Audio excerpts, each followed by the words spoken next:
See, I told you I wasn't gone very long. Actually, guys, this is a video that I've been promising to do for my buddy Eric Hensley, who actually has a YouTube channel that he's starting up. And I think his is all fishing. I think that's what his is going to be about, and just vlogs of everyday life. So it's similar to my channel.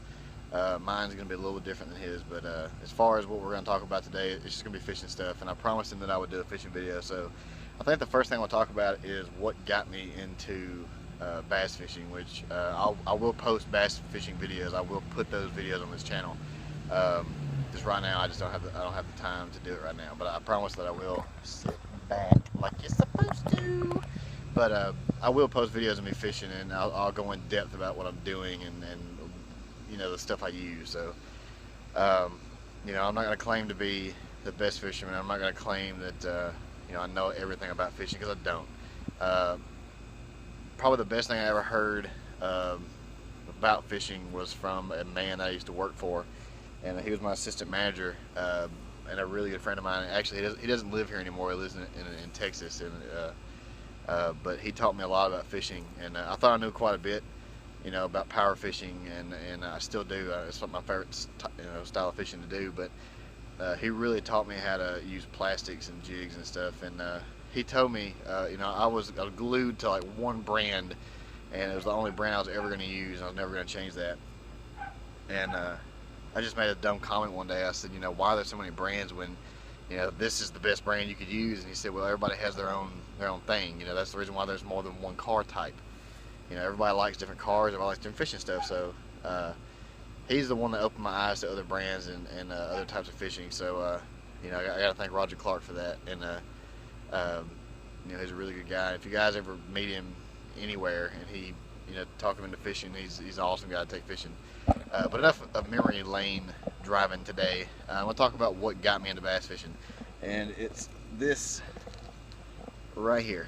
Not this lure, but this type of lure. It's a round bill crankbait. This one's actually a Copper's Live Target bluegill mat, is what this is, or pumpkin seed mat, I'm sorry.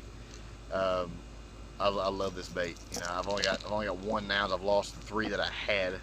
I got hung up and lost lures, but you know, this lure is what, you know, this type of lure, round bill crankbait, is what got me started in bass fishing.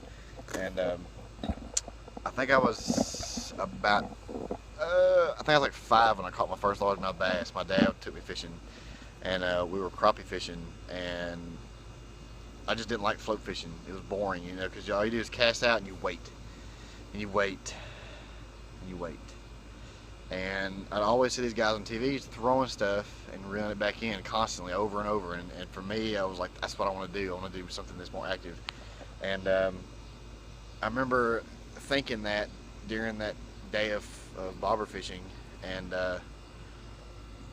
all of a sudden I got a bite, and it was a largemouth bass, and it was on like a little tube, and that was it.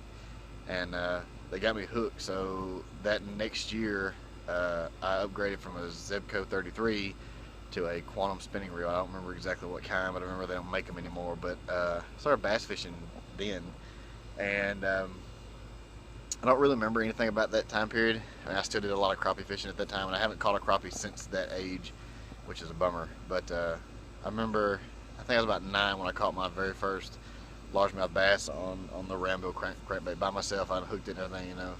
It's pretty special. And then from that day on, you know, upgraded to bait casters, and I've done a lot of bass fishing since then. So that's the lure that got me, you know, that got me started. Of course, now my favorite lure to use is a lipless crankbait, because it's so versatile. It's year-round usage. You can get any depth, any size. You can cast them a Kentucky Mile, and that's what I like about the lure so much. But this one in particular, I think it goes about 5-6 feet, depending on your line size and how you hold your rod tip. I've caught several fish on this one. I don't know why I don't have this one tied on, because this is actually one of my favorites to go to. Aside from the Storm Arashi, those are amazing lures. If you've never seen those lures, they run straight. They never, you know, they'll hit cover, and then they'll bounce off and then come right back because of the guide that they have in them. And they're amazing lures. They're, you know, they're going to cost you, but anything good in life is going to cost you a little bit of money. And my preference with that, and that's something I told Eric I would do, is if I talked about a lure, I'd tell you the gear ratio and the rod that I use. Right now, my round bill setup is actually my very first what I call good quality bait caster setup, which I bought from Roger Clark when he worked at Bass Pro Shop before he became my manager at a hardware store. But it was a KVD Tour cranking reel, 5:3 to 1 gear ratio, which is insane. You know, I love that reel. And the rod was a 7'10" medium heavy cranking classic rod, which I still have. It's actually in my house. Right now it's taken apart. I've been cleaning it, so I'll show it in a different video. But I still have that set up today. I've actually changed it to a more deeper diving setup now. This one I throw on the same, just because it's so small, the profile is so small that I actually throw it on my square bill setup. But that's really my favorite setup. And funny enough, that first rod combo, concrete is so hot, but that first combo that I bought several years ago from Roger at Bass Pro Shop, I've actually caught all my big fish on, which is, I don't know if that's fate.